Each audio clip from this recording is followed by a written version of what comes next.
예레미야 33장 1절에서 9절 말씀을 다 같이 합독하도록 하겠습니다. 예레미야가 아직 시위대 뜰에 갇혀 있을 때에 여호와의 말씀이 그에게 두 번째로 임하니라. 이르시되 이를 행하시는 여호와, 그것을 만들며 성취하시는 여호와, 그의 이름을 여호와라 하는 이가 이와 같이 이르시도다. 너는 내게 부르짖으라. 내가 내게 응답하겠고 내가 알지 못하는 크고 은밀한 일을 내게 보이리라. 이스라엘의 하나님 여호와께서 말씀하시니 무리가 이 성읍의 가옥과 유다 왕궁을 헐어서 갈대아인의 참호와 칼을 대항하여 싸우려 하였으나 내가 나의 노여움과 분함으로 그들을 죽이고 그들의 시체로 이 성을 채우게 하였나니 이는 그들의 모든 악행으로 말미암아 나의 얼굴을 가리어 이 성을 돌아보지 아니하였습니다. 그러나 보라, 내가 이 성읍을 치료하며 고쳐 낫게 하고 평안과 진실이 풍성함을 그들에게 나타낼 것이며 내가 유다의 포로와 이스라엘의 포로를 돌아오게 하여 그들을 처음과 같이 세울 것이며 내가 그들을 내게 범한 그 모든 죄악에서 정하게 하며 그들이 내게 범하여 행한 모든 죄악을 사할 것이라.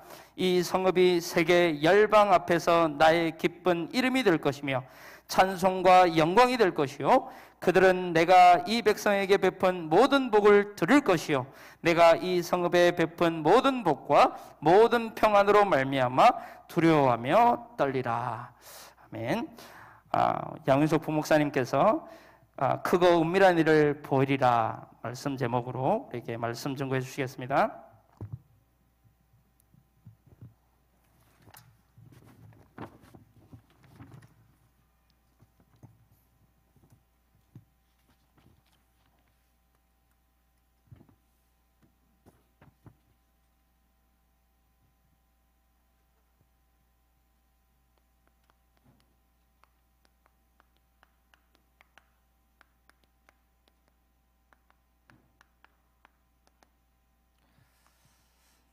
우리 옆에 사람과 함께 인사 나누도록 하겠습니다. 일을 행하시고 만드시고 성취하시는 여호와 하나님이 우리와 함께 하십니다.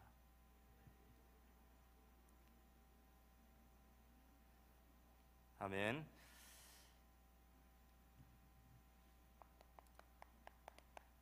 신명기서 4장 6절 말씀을 보면요, 신명기 4장 6절 말씀을 보면 너희는 지켜 행하라. 이것이 여러 민족 앞에서 너희의 지혜요 너희의 지식이라.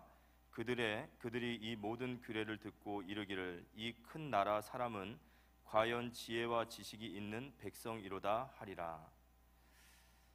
성경에서 우리에게 말하는 지혜는 하나님의 말씀입니다. 우리의 지혜와 지식이 하나님의 말씀이다. 그 이유는 말씀은 반드시 성취되어지기 때문에 이것이 우리에게 모든 민족 가운데 지혜와 지식이라고 이렇게 말씀하십니다. 저희들이 2022년에 최고의 응답을 받아야겠죠. 올 한 해 동안 저희들이 받아야 될 많은 응답 중에 가장 최고의 응답은 하나님의 말씀이 내게 임하는 것이죠.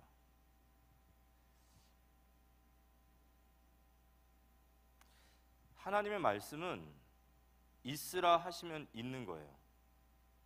그러니까 말씀이 선포되어지는 것은 이미 성취되어진 줄 믿으시기 바랍니다. 우리가 하나님의 말씀은요, 그 속에 하나님의 뜻이 있어요. 그래서 반드시 성취되어져요. 거기에 하나님의 성품이 걸려 있어요. 신실하신, 약속의 신실하신, 전능하신, 이런 하나님의 성품이 그 말씀 속에 있습니다. 그리고 그 말씀 자체가 존재해요. 그래서 우리가 말씀을 따라간다라는 것은 결국 하나님을 따라가는 거예요. 말씀을 따라가지 않는 것은 하나님 따르지 않는 겁니다. 그렇다면 저희들이 연초에 중요한 말씀들을 받았습니다. 이 말씀이 우리에게 정말 응답이 되어지려면 지금 우리가 해야 될 것은 깊은 묵상 속으로 들어가셔야 돼요. 깊은 묵상 속으로. 이 묵상 속에서 정말 2022년에 우리의 삶에 받아야 될 모든 것에 대한 답을 다 찾아야 돼요. 그러니까 이 정도로 깊게 들어갈 수 있어야겠죠. 지금 연초가 아니면 이건 할 수 없습니다. 그래서 정말 우리에게 주신 일만성여라는 이 말씀 속에서 저희들의 모든 삶에 대한 답을 다 찾아야 돼요. 이 묵상이라는 단어는 히브리어로 하가라고 하는데요. 이 하가라는 것은 어떤 뜻이냐면, 우리가 묵상하면은 보통 이게 뭐 중들이나 뭐 이렇게 수도승들이 하고 이렇게 가만히 있는 것처럼 보이지만, 실제 묵상이라는 단어는 그렇지 않습니다. 묵상은요, 두 가지 의미가 있는데요. 하나는 몇 날 며칠을 굶은 들짐승이 배가 고파서 밤새도록 먹이를 찾아다니는 상태예요. 그러니까 그 상태가 그냥 하고 있는 상태가 아니에요. 굉장히 격렬하고 아주 갈망한 거죠. 몇 날 며칠을 들짐승이 먹이를 먹지 못해서 이 먹이를 찾아다니는 상태. 그러면서 반추하다 그러죠. 이 소가 계속해서 되새김질하다. 이 두 가지 상태를 묵상이라고 합니다. 우리가 하나님의 말씀을 가지고 답을 찾는다라는 것은 굉장한 우리에게 있어서 중요한 집중의 시간이 돼야 돼요. 정말 절박함을 가지고 기대감을 가지고 하나님 내게 반드시 이 말씀에 답이 있다라는 확신을 가지고 그렇게 들어가시는 귀한 성도님들 되시기를 기도합니다. 이 묵상이 깊어질 때, 묵상이 되어질 때 성경은 뭐라고 하냐면요, 형통하리로다라는 축복을 주세요. 여호수아서 1장 8절에 보면, 이 율법책을 내 앞에서 떠나지 말게 하며 주야로 그것을 묵상하여 그 안에 기록된 대로 다 지켜 행하라. 그리하면 내 길이 평탄하게 될 것이며 내가 형통하리라. 이 형통하다라는 뜻이 찰라흐라고 말하거든요. 이 찰라라는 말은 하나님의 뜻이 이루어진다라는 뜻이에요. 우리가 하나님의 말씀을 깊게 묵상하고 이 말씀 속에 우리가 언약을 딱 붙잡을 때 하나님은 거기서 언약이 이루어지시는 거죠.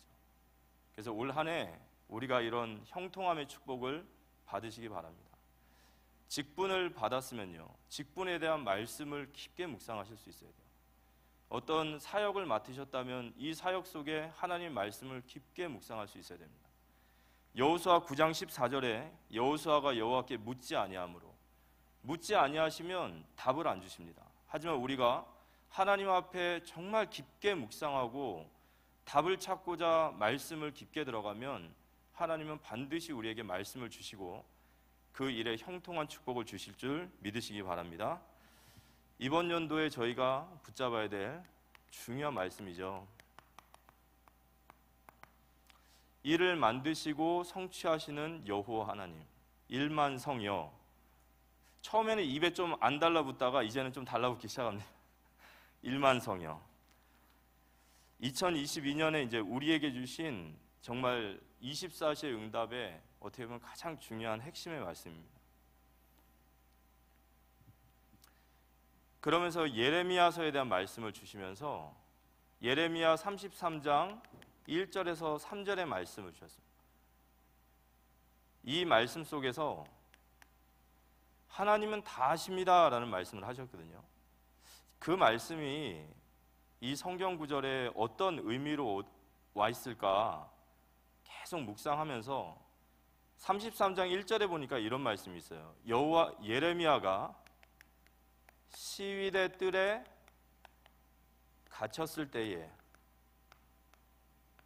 이런 말씀이 나와요. 예레미야가 아직 시위대 뜰에 갇혀 있을 때, 여기 시위대는 어디냐면요, 감옥입니다. 그럼 예레미야가 왜 시위대 뜰에 갇혔냐면 예레미야 32장 1절에서 5절 말씀을 제가 한번 읽어볼게요. 왜 예레미야가 감옥에 갇히게 됐냐면 32장 1절에서 5절입니다. 유다의 시드기야 왕 10째 해 곧 느부갓네살 18째 해에 여호와의 말씀이 예레미야에게 임하니라. 그때 바벨론 군대는 예루살렘을 에워싸고 선지자 예레미야는 유다의 왕의 궁중에 있는 시위대들에 갇혔으니 이는 그가 예언하기를 여호와의 말씀에 보라 내가 이 성을 바벨론 왕의 손에 넘기리니 그가 차지할 것이며 유다 왕 시드기야는 갈대아인의 손에서 벗어나지 못하고 반드시 왕의 손에 넘겨진 바 되리니 입이 입을 대하여 말하고 눈이 서로 볼 것이며 그가 시드기야를 바벨론으로 끌어가리니 시드기야는 내가 돌볼 때까지 거기에 있으리라. 여호와께서 이와 같이 말씀하시니라. 너희가 갈대아인과 싸울지라도 승리하지 못하리라 하셨다 하였더니 유다 왕 시드기야가 이르되 내가 어찌하여 이같이 예언하였느냐 하고 그를 가두었음이니라. 왜 예레미야가 시위대들에 갇혔냐면요, 예레미야 32장 1절에서 5절에 보니까 예레미야가 예언을 해요.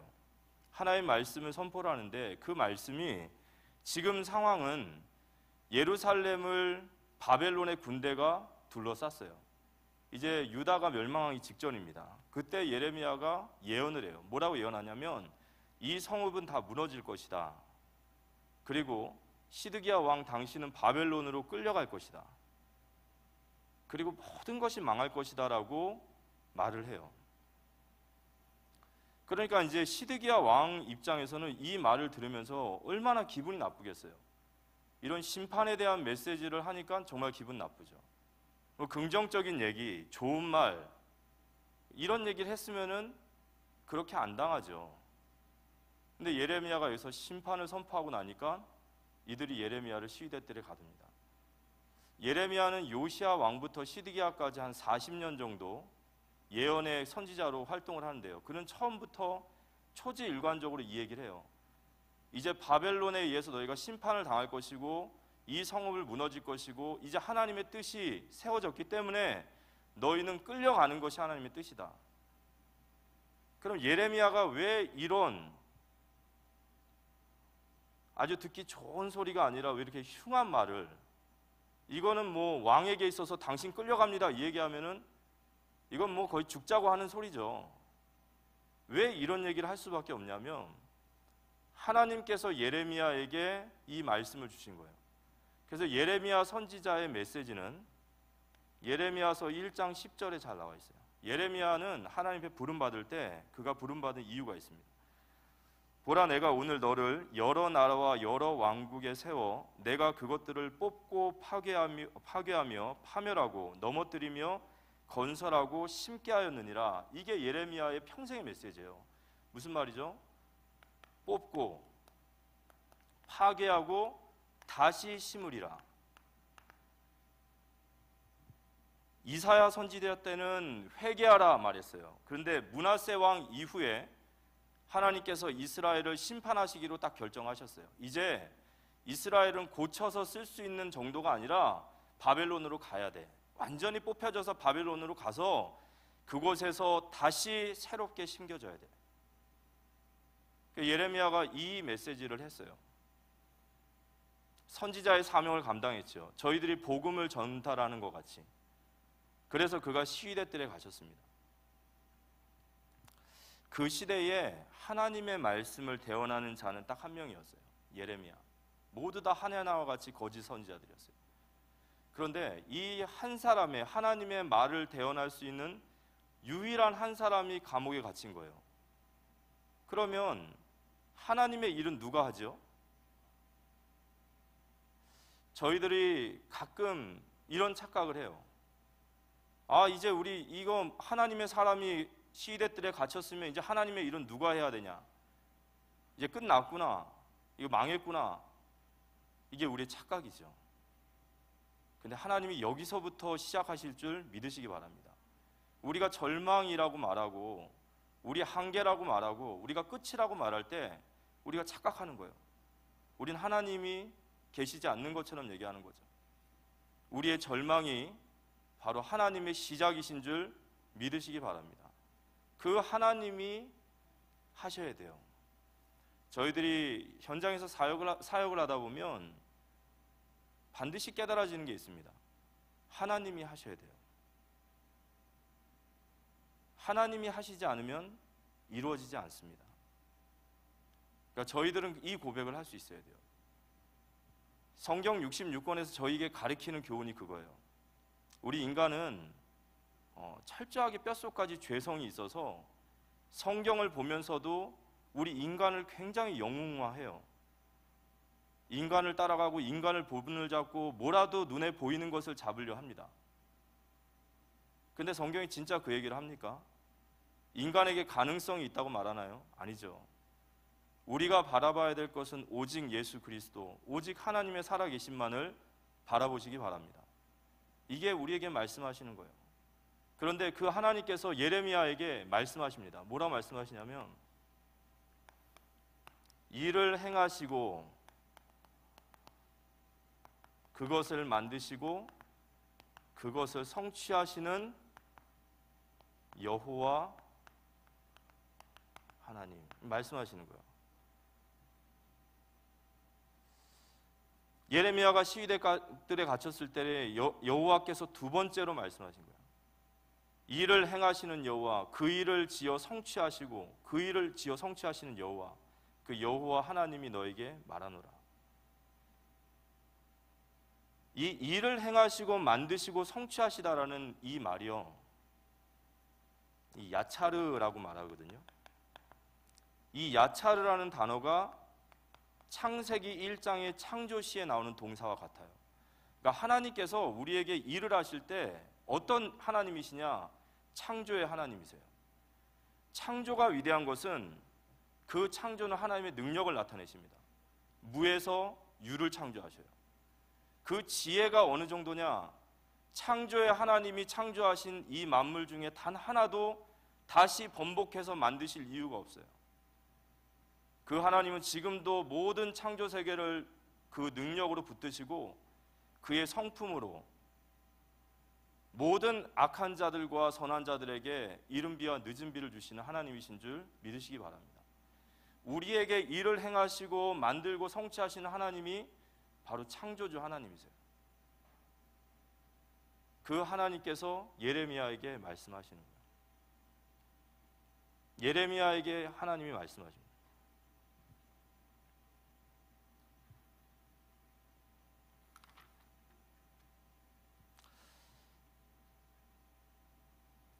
우리가 렘넌트 7명, 또 히브리서 11장의 사람들, 로마서 16장의 사람들은 하나님의 작품이죠. 그죠? 우리가 어떤 미술 작품을 보면서 와, 미술 작품 대단하다 이렇게 말하지 않습니다. 그죠? 그 미술 작품을 만드신 그 작가, 화가를 우리는 높이죠. 아브라함이 중요한 것이 아닙니다. 다윗이 위대한 게 아니에요. 요셉이 대단하다가 아닙니다. 아브라함을 아브라함으로 만드신 그 하나님이 위대하신 줄 믿으시기 바랍니다. 그 하나님이 우리의 하나님이시고 그 하나님이 오늘 우리에게 일을 행하시고 만드시고 성취하시는 나 여호와가 말하노라 이렇게 얘기하십니다. 그럼 이 창조의 역사가 누구에게 일어나냐? 그 창조의 역사는 하나님의 명령대로 너는 내게 부르짖으라. 이 사람에게 역사예요. 예레미야서 29장 10절에서 13절에 보면 하나님의 역사가 누구에게 일어나냐면요, 너희가 내게 부르짖으며 내게 와서 기도하면 내가 너희들의 기도를 들을 것이요 너희가 온 마음으로 나를 구하면 나를 찾을 것이요 나를 만나리라 그랬어요. 너희가 내게 부르짖고 내게 와서 구하면 내가 너희를 만날 것이요 온 마음으로 나를 찾으면 내가 너희를 만나리라. 하나님이 이 창조의 역사를 부르짖는 자에게 그 역사를 이루시는 줄 믿으시기 바랍니다. 그래서 오늘 예레미야 33장 3절에 그러죠. 너는 내게 부르짖으라. 너는 내게 부르짖으라. 내가 내게 응답하겠고 네가 알지 못하는 크고 비밀한 일을 보이리라 그러셨거든요. 제가 이 보이리라라는 단어가 좀 그런 생각이 있어서 좀 찾아봤더니 그 얘기가 맞았어요.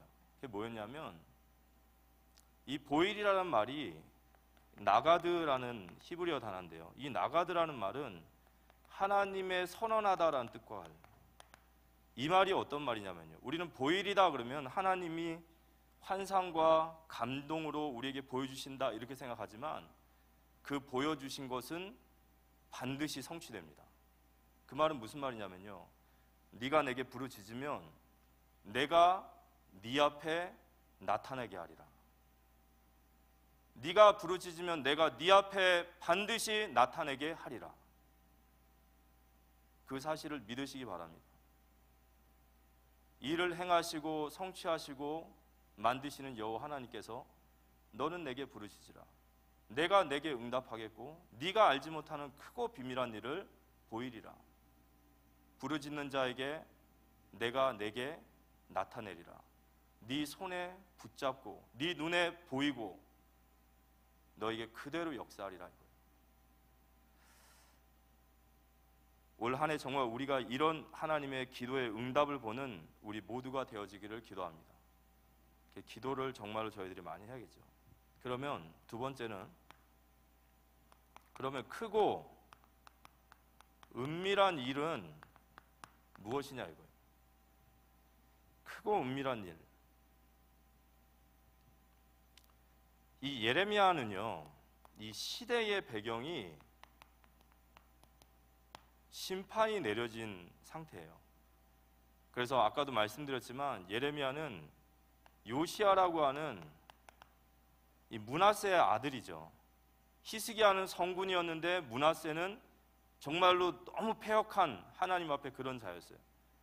그의 아들, 종교개혁을 하고 성전을 정결하고 율법을 찾은 이 요시야. 이 요시야 때부터 시드기야까지 40년 동안 활동한 예레미야 선지자입니다.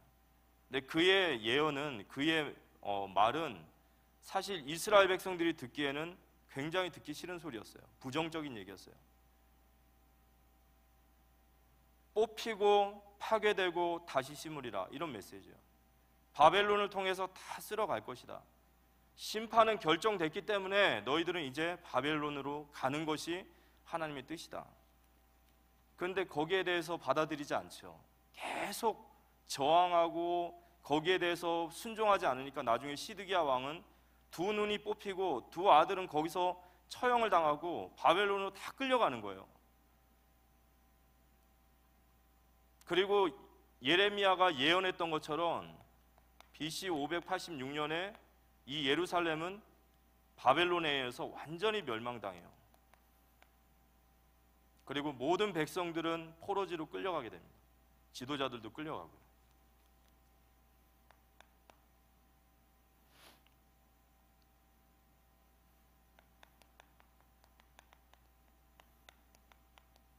바벨론에서 끌려간 이스라엘 백성들이 바벨론 먼 땅으로 포로로 끌려갔을 때 그들이 뭘 했을까요?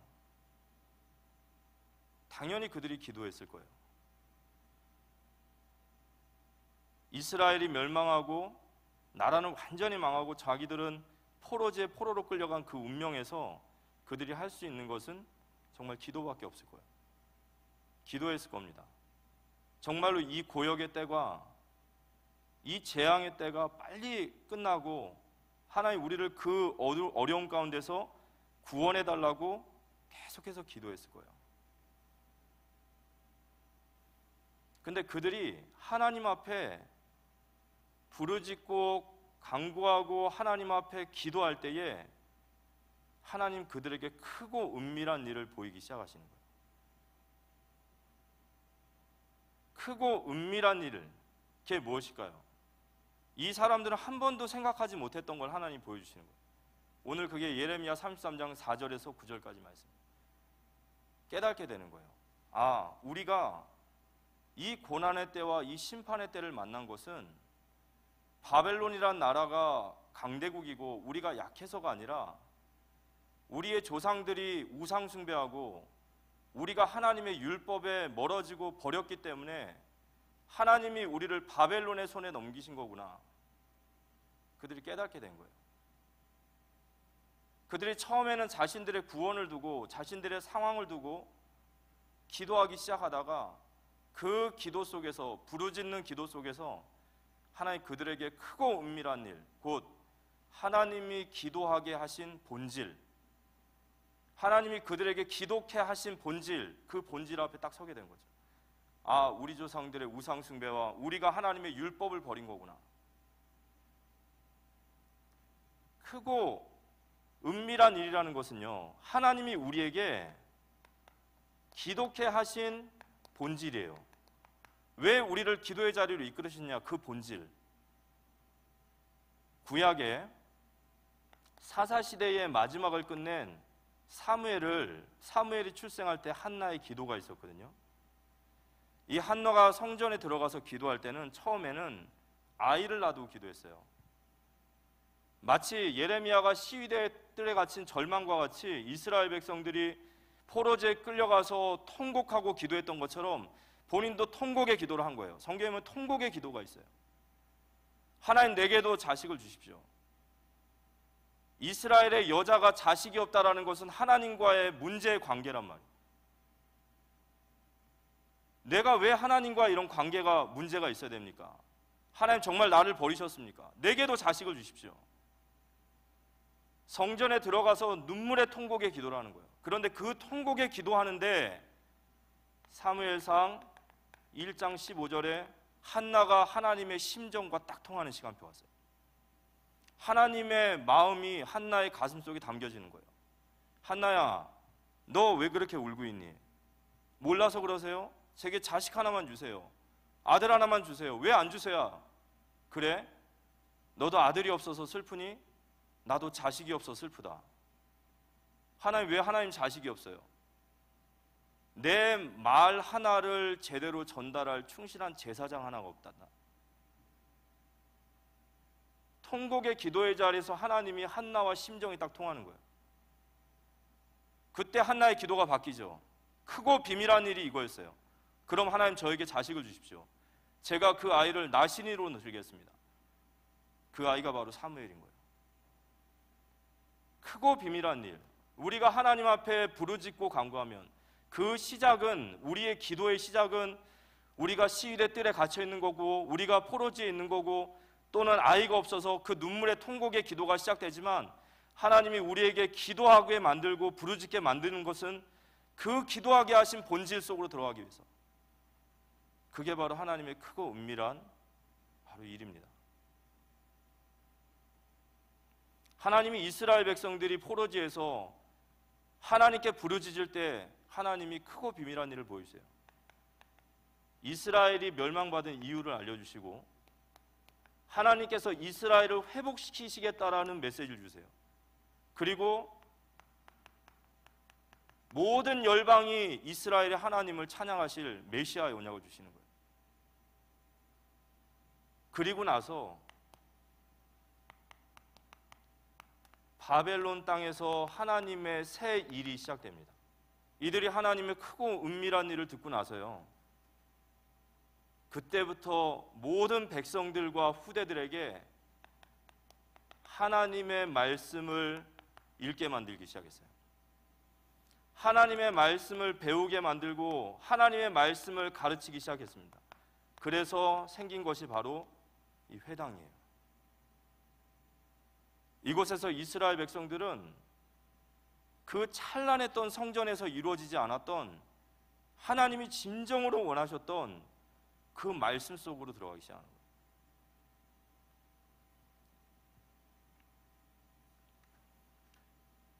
오늘 말씀을 마치면서요,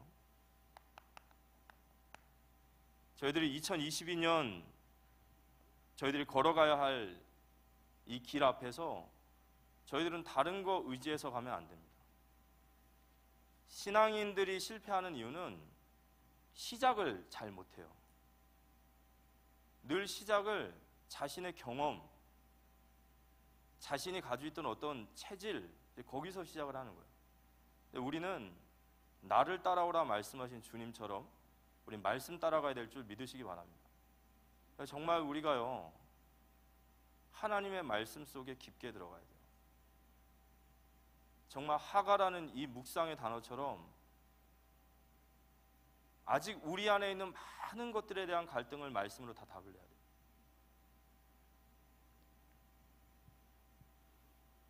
우리 하나님은 일을 행하시고 만드시고 성취하시는 창조주 하나님이십니다. 그 창조주 하나님께서 우리에게 너는 내게 부르짖으라 말씀하셔요.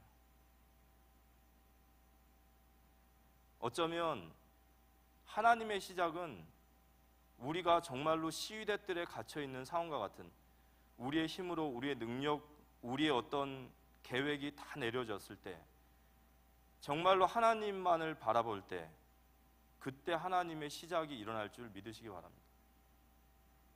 거기가 시위대들의 자리일 수도 있고, 거기가 포로지의 자리일 수도 있고, 거기가 정말 절망의 벼랑 끝일 수도 있어요.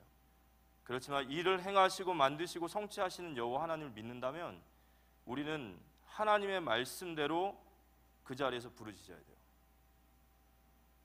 너는 내게 부르짖으라. 내가 내게 응답하겠고 네가 알지 못하는 크고 은밀한 일을 내게 보이리라. 내가 내 앞에 나타나게 하리라. 저는 이 사실을 믿습니다. 정말 우리가 주님이 부르짖으라 말씀하신 그 말씀에 순종하고 우리의 삶의 그 자리에서 우리가 주님께 부르짖고 기도한다면 내가 내게 나타나게 하리라. 그 말씀이 반드시 성취되어질 줄 믿으시기 바랍니다. 시편 46편 5절에 새벽에 내가 너희를 도우리라. 간절함이죠. 통곡의 기도. 잠을 잘 수 없을 만큼 긴박하고 간절하고, 올해 우리가 새벽을 깨우고 주님 앞에 기도하며 정말로 크고 은밀한 일이 우리에게 보여지는 하나님의 놀라운 은혜를 체험하는 우리 모두가 되어주시기를 살아계신 예수님의 이름으로 기도합니다.